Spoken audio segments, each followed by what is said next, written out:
So first of all, I'm going to show you the difference between the Irish moss.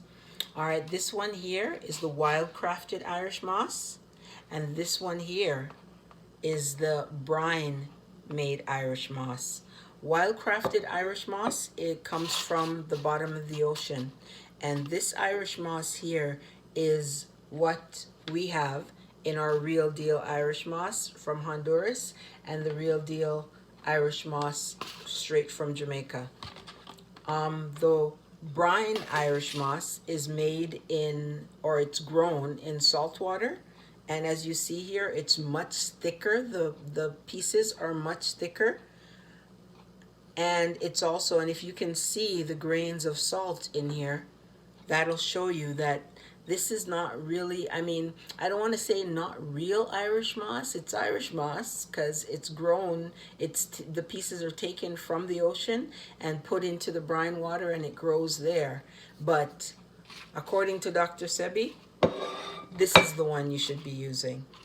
The Irish moss that comes from the bottom of the ocean, which is also considered wildcrafted. It's a little bit more expensive than the brine Irish moss, but overall, it has more of the minerals and nutrients that you need.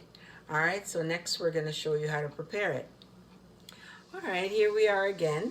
So this is what the Irish moss looks like when you take it out of the package.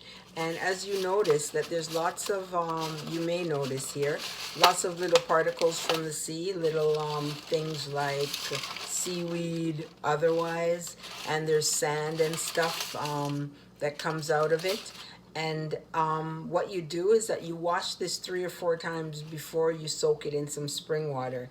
So the difference between the Honduras Irish moss and the Jamaican one, I find that the Jamaican one, it usually comes like a little bit less, it doesn't smell as strong. This one here has a stronger sea scent, right? But after you soak it and you put some lime in it and stuff like that, it's not, you know, it's, the sea scent is not that strong. But the Jamaican one doesn't really smell as strong in terms of a sea scent. So anyway, when you take it out of the package, you wash it a few times, then you soak it in some spring water. This one here has been soaking for about 3 hours. It's the same amount. So this is about 4 hours, sorry. It's the same amount of Irish moss that's in here. It's about, so it's increased its size to like about 3 times as much. And in soaking it, we squeeze a lime. You squeeze a lime in there before you soak it, and it gets rid of a little bit of the scent, right, for it. So next, what we'll do is on the package, by the way, it says that you can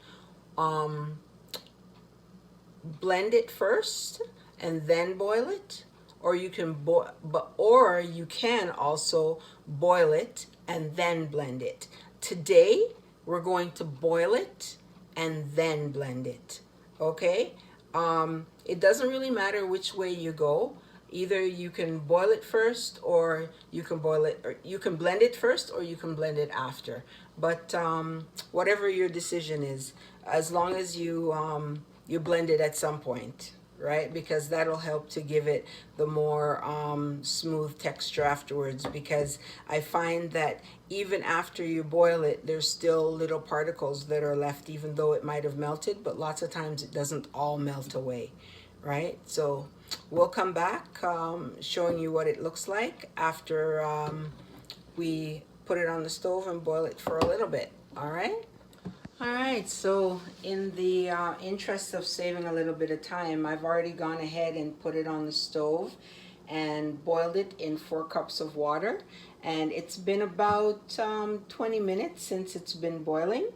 And now, as it's boiling, I'm going to, and it's boiled down a little bit over the last 20 minutes. So what I'll do is I would add maybe another 4 cups of water to it.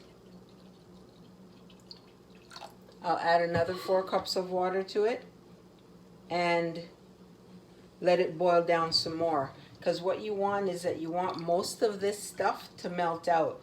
But if it doesn't melt out, don't worry about it. As long as it's extra soft, when you go to blend it, it'll come right out and be like a thick pasty liquid. If you blend it ahead of time and then boil it, these little particles will be all small and minute, and they'll melt a lot easier too. So as I said before, whichever way you want to do it, either you want to blend it and then boil it and have them melt out in the boil, or you can boil it first and then blend it. And in the blender, it'll come out to a nice smooth consistency. All right? So we're going to continue to let it boil some more. Usually I would say for maybe around 45 minutes to an hour. So it's been about 25 minutes now. So we're going to continue, and we'll be back in a bit to show you what the end result is when we put it in the blender. All right? All right, here we go. So we've blended it. After we've boiled it, we let it cool for a little bit. You don't want to put it in when it's hot, because you're going to put it in a nice glass jar. This holds about 4 cups of water. I measured it beforehand. So now we're going to just pour it in here. Pour it in the glass jar. And then we're going to put it in the fridge. And from the time we put it in the fridge, by tomorrow it'll become more jelly-like. Even in a few hours, actually, it'll become more jelly-like, and then you can take it out like in teaspoons, maybe 1 or 2 teaspoons. You can use it in your gravies. You can use it as a tea, maybe 1 or 2 teaspoons in the morning in your hot water. And you could put it in your smoothies if you like the teaspoon in the smoothies if you like. And then you've got it. There we go. So Irish moss, the real deal Irish moss. Anywhere you guys see this, I'm asking you to support. And online, please share, like, subscribe. If you have any questions or comments, please leave it in the comments section. I'll be glad and pleased to reply. So please let me know what you think about this video. And we're going to be posting a lot more from now on, videos about different kinds of vegan meals and how best to prepare them. Can you see it well? All right. I want you to take a mental picture of this and visual picture of it also. All right, so stay tuned for some more videos coming soon. Thanks again. Next time, peace.